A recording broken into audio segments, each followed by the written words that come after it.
बेजारे जो पाणीअ जे सुकड़े खां बचाओ।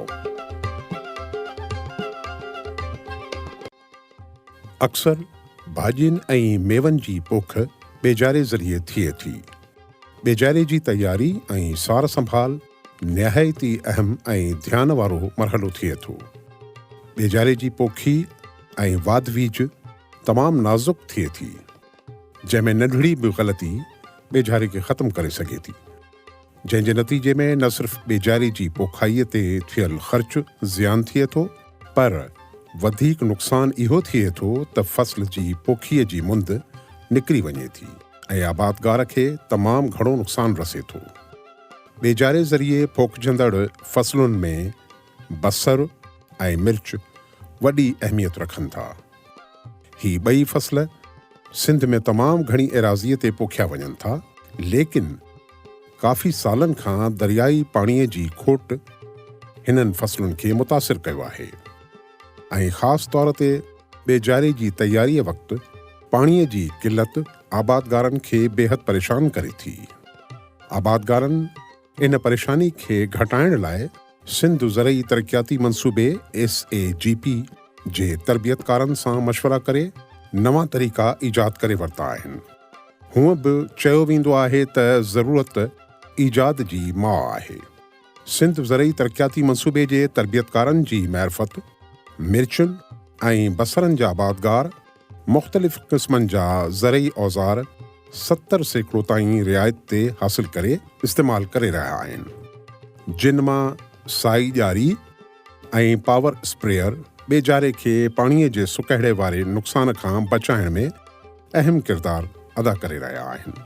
SAGP जे तरफ़ां ही असांखे मशीनियूं मिलियल आहिनि ऐं इन्हनि में हींअर असांखे मसइलो इहो आहे त पाणी जी तमामु खोट आहे, तमामु घणी, जेतिरो चइजे ओतिरो खोट आहे। उन करे असीं ही जेके बि हिन खे शिरीन गेट ॾिनल आहिनि, जेके बि बसर जे ॿिज जे मथां आहिनि, इन करे उनखे गरमाइश कोन थींदी ऐं उनखे पूरो मुकमल न गर्मी थींदी न सीउ थींदो, बिल्कुलु माना फर्स्ट क्लास। उनजे मथां असां एतिरो इनखे करे सघूं था, पाणी फ़सुल खे हिन माना मशीन जे ज़रिए ॾेई सघूं था।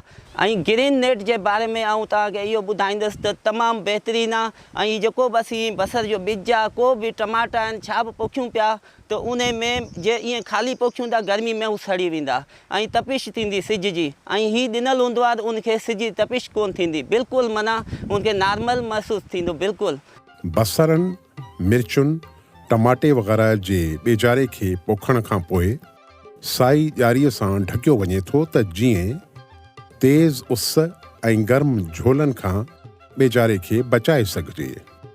बेजारे मथां ढकियल ॼारीअ ते गर्मीअ जे वक़्तु पाणीअ जी खोट दौरान पावर स्प्रेयर सां सादे पाणीअ जो फुहारो कयो वञे थो, जंहिंसां ॼारी आली थी वञे थी ऐं घिम पिणु बेजारे ताईं पहुचे थी, जंहिंजे नतीजे में गर्म हवा ऐं तेज़ उस बेजारे खे नुक़सानु नथी पहुचाए। पाणीअ जी खोट वारनि ॾींहंनि में बेजारे खे पाणी न मिलण जे करे खुराक यानी भाण वग़ैरह ॾियणु पिणु आबादगारनि लाइ मुमकिन नथो रहे, जंहिंजे करे बेजारे जी वाधवीज सही नथी थिए। बेजारो देर सां तयारु थिए थो।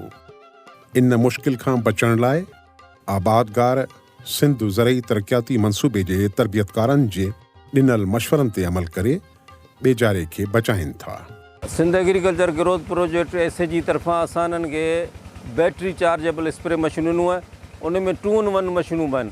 पहिरीं लोकली मैनुअल तरीक़े सां हथ सां स्प्रे कंदा, जंहिंजे करे हिननि खे ॾाढी तकलीफ़ थींदी ऐं आबादगार उन्हनि जा जेके हारी हूंदा उहे वधि वधि एकड़ अधु बि कोन कढी सघंदा, ॿारो बि कोन कढी सघंदा। जॾहिं खां असां हिननि खे चार्जेबल स्प्रे मशीनूं ॾिनो त हीअ ख़ुशी सां स्प्रे कनि पिया ऐं उन सां तमामु चङे नमूने मुतमिन आहिनि ऐं 2-2, 2.5 एकड़, 5-5 एकड़ ताईं स्प्रे करे पंहिंजे फसल जो बचाव कनि पिया। गॾोगॾु अहिड़ी गर्मी में जेको हिननि बेजारो लॻायो आहे बसर जो, उन ते ग्रीन शीट ते साई शीट ते मथां स्प्रे करे पंहिंजे बेजारे जी बचाव करे रहंदा।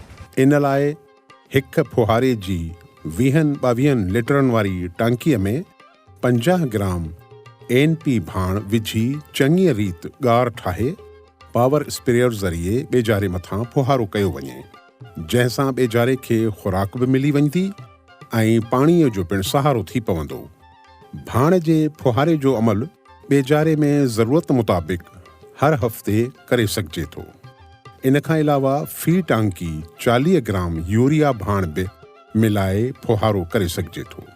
इन लाइ इन ॻाल्हि जो ख़ासि ख़्यालु रखणु घुरिजे त भाण खे पहिरियां थोरे पाणीअ में ॻारे पोइ मशीन में विझी फुहारो कजे, जॾहिं त सादे पाणीअ जो फुहारो पावर स्प्रेयर सां घणी गर्मीअ जी हालति में ॾींहं में 2 दफ़ा करण सां बि ॿेजारे खे घणे नुक़सान खां बचाए सघिजे थो।